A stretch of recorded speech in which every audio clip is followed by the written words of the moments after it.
వారసులు అలాగే విజనరీ మన లీడరు చంద్రబాబు నాయుడు కుమారుడు తెలుగుదేశం పార్టీ దశ దిశ మన లోకేష్ బాబు గారు ఈవేళ ఈ ఎన్నికల శంఖారావం పూరించడానికి మన నరసన్నపేట పట్టణానికి రావడం ఇదొక శుభదినం.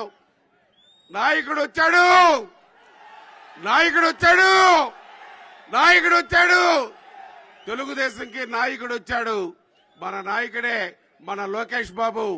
ఈవేళ భ్రష్టు పట్టిన ఈ రాష్ట్రాన్ని ఏదైతే దౌర్జన్యాలు, దోపిడీలు, అన్యాయాలు జరిగే ఈ సైకో ప్రభుత్వానికి బుద్ధి చెప్పడానికి మన నాయకుడు వచ్చాడు లోకేష్ అన్న. లోకేష్ బాబు వచ్చారు. 3000 పైచలు కిలోమీటర్ల పాదయాత్ర చేశారు.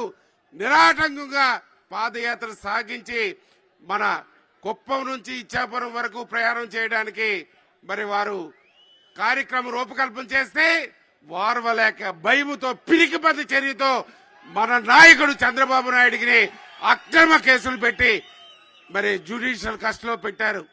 మరి ఇచ్చాపురం వరకు రాలేకపోయారు కాబట్టి మరి ఏవైతే మిగిలిపోయిన నియోజకవర్గాలు 120 ఉన్నాయో నియోజకవర్గాలు సుడిగాలి పర్యటన చేసి కార్యకర్తలు తట్టిలేపి తెలుగుదేశం ఉత్తేజపరిచి మరి ఎన్టీ రామారావు వారసుడిగా మన చంద్రబాబు నాయుడు వారసుడిగా ఈవేళ సుడిగాల పర్యటన చేస్తున్నారు.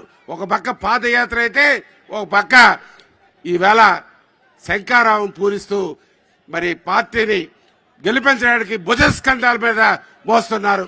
తండ్రికి తగ్గ కుమారుడు, ఒక విజనరీ లీడర్. మరి అటువంటి లోకేష్ బాబు కార్యక్రమానికి వచ్చిన తెలుగుదేశం పార్టీ కుటుంబ సభ్యులారా, నాయకులారా, సోదరులారా, కష్టాల్లో సుఖాల్లో పార్టీ వెంట ఉండే మీ అందరికీ శిరస్సు మించి నమస్కరిస్తున్నారు. వేదిక పైన మన యువ నాయకులు మన ఎంపీ రామ్మోహన్ రెడ్డి గారికి, అలాగే పార్టీ అధ్యక్షులు మన కోన రవికుమార్ గారికి, జనసేన అధ్యక్షులు చంద్రమోహన్ గారికి, అలాగే కాన్ఫరెన్స్ అధ్యక్షులు ప్రవీణ్ గారికి, అలాగే మన అందరికీ ఒక స్ఫూర్తినిచ్చి ఈవేళ ఎమ్మెల్సీ ఎలక్షన్స్ లో మొదటి విజయాన్ని మనకు చేకూర్చినటువంటి మనందరి సహకారంతో మన గౌరవనీయులు మన ఎంపీ ఎమ్మెల్సీ చిరంజీవులు గారికి కలిపి ఈ వేదిక పైన ఉన్న పెద్దలారా, సోదరులారా, పత్రికా విలేకరులారా, సోదరీమణులారా అందరికీ పేరు పేరు నా యొక్క నమస్కారాలు తెలియజేస్తూ అందరికీ స్వాగతం తెలియజేస్తున్నాను. ఈ నరసన్నపేట నియోజకవర్గం అభివృద్ధి ఎప్పుడు జరిగింది? 1914 నుంచి 19 వరకు జరిగిన అభివృద్ధి మీకు తెలుసు. ఈవేళ పరిస్థితి ఏమిటి?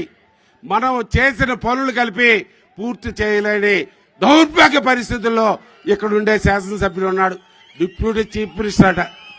డిప్యూటీ చీఫ్ మినిస్టర్ ఎవరికి కావాలి? అది ప్రజలకి నువ్వేం చేసావు సమాధానం చెప్పాలి. ఈవేళ మనం కట్టిన హాస్పిటల్స్ రంగులేసి వాళ్ళు పలకలు పెట్టుకుంటున్నారు. మనం కట్టిన బ్రిడ్జికి శంకుస్థాపన చేస్తున్నాడు. దాని కొత్త పనులు లేవే. బొంతు ఎత్తిపోతల పథకం ఆవేళ మన రామ్మోహన్ నాయుడు, అచ్చెన్నాయుడు, రవికుమారు మేమందరం అన్నయ్య చంద్రబాబు నాయుడు గారు కోరితే ఏదైతే మా సారుకోట ఏరియా సర్వంగా సొంతంగా ఉంటుంది. ఒక పక్క కొండలు, ఒక పక్క తటాకాలు ఉండే సారుకోట మండలానికి కరువు కాటకాలతో పంటలు లేక రైతాంగం ఇబ్బంది పడిపోతున్నారు బాబు అని కోరితే 180 కోట్లతో బొంతి ఎత్తిపోతల పథకం మంజూరు చేయడమే కాదు, ఫౌండేషన్ వేసి పనులు పరిగెట్టించి 64% పనులు పూర్తి చేస్తే ఈ గడిచిన 5 సంవత్సరాల్లో 2% కాదు 6% పనిచేయాలని దద్దమ్మ ఈ నియోజకవర్గ శాసనసభ్యుడు పనికిమాలిన ప్రభుత్వం ఈ వైసీపీ ప్రభుత్వం. ఈవేళ రైతుల కష్టాలు తెలియదా మీకు? నర్సన్నపేట నియోజకవర్గం 80% రైతాంగం, రైతు కూలీలు. అటువంటి నర్సన్నపేటని ఈవేళ నువ్వు అన్ని విధాలుగా రైతాంగానికి ఇబ్బంది పెడుతున్నావు. ఏదైతే కాలువలు బాగు చేయడానికి ఆవేళ మోడర్నైజేషన్కి మనం డబ్బులు ఇచ్చి పనులు చేయిస్తే 70% పూర్తయితే 30% కలిపి చేయలేని దద్దమ్మ ప్రభుత్వం ఈ ప్రభుత్వం. అలాగే మన లోకేష్ బాబు చేతుల మీదుగా మరి వారి జ్ఞాపకం ఉండి ఉంటుంది. శ్రీముఖలకు ఎత్తుపోతల పథకానికి, తాగునీటి పథకానికి 28 కోట్ల రూపాయలు ఇచ్చారు. ఫౌండేషన్ స్టోన్ వేయడానికి వచ్చారు, పనులు పరిగెట్టించారు. అది చాలదు బాబు అని చెప్తే మరొక 20 కోట్లు మరి మనకి నాబార్డు నిధులతో 48 కోట్లతో ప్రాజెక్టు ప్రారంభిస్తే 73% పనులు పూర్తి చేశాం.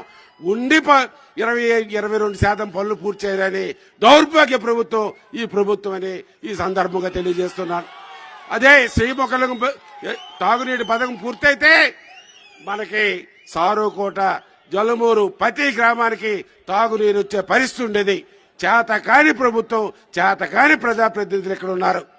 అలాగే తీసుకుంటే ఈవేళ దోపిడీలు, దౌర్జన్యాలు, మన ఎర్రన్నాయుడు చిల్డ్రన్ పార్కు సర్వాంగ సుందరంగా తీర్చిదిద్దడానికి నిధులు మంజూరు చేశాం.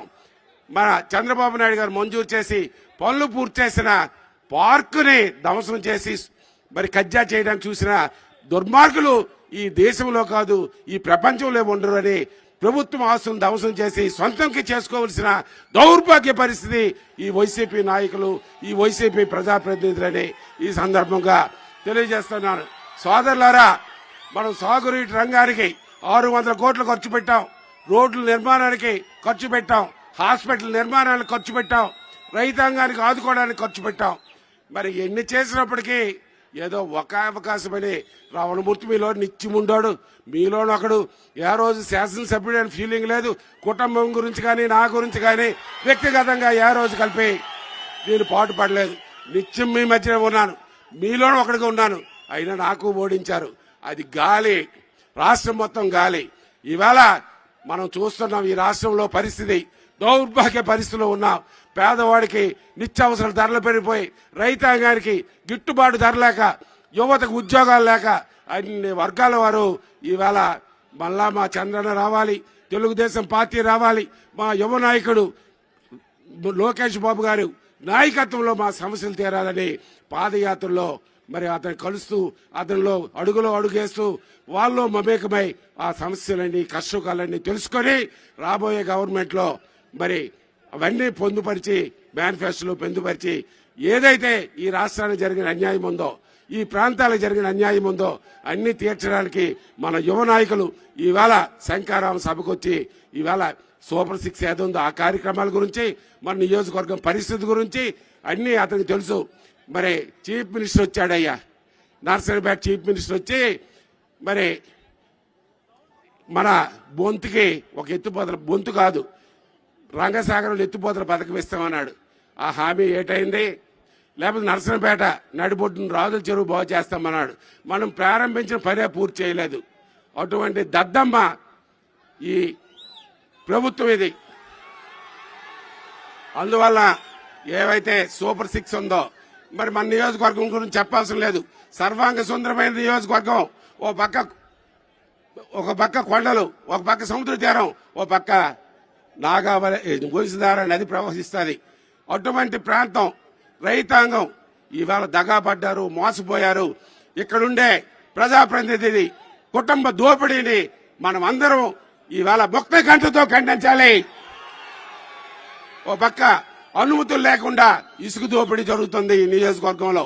అలాగే ఓ పక్క అంగన్వాడీ పోస్టులకి, షిఫ్ట్ ఆపరేటర్లకి ఏ పోస్టు పడినా, ఏ ట్రాన్స్ఫర్ జరిగినా ఆఖరికి లంచం లంచం లంచం, కుటుంబ సభ్యుల దోపిడీ ఇక్కడ జరుగుతుందా లేదా?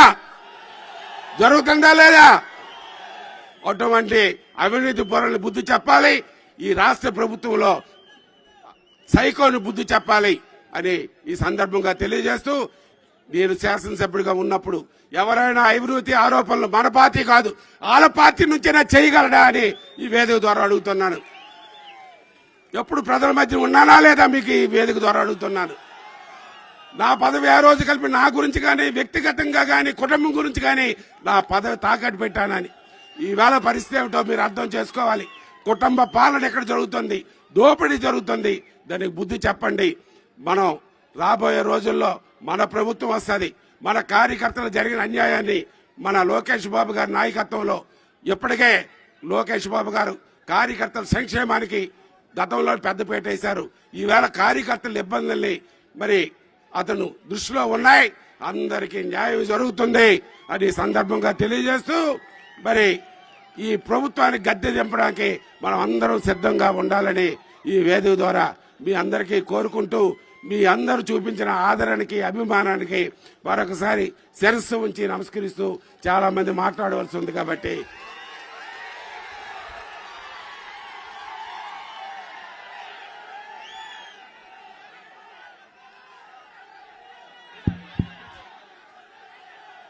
బలగా ప్రవీణ్ గారు సభను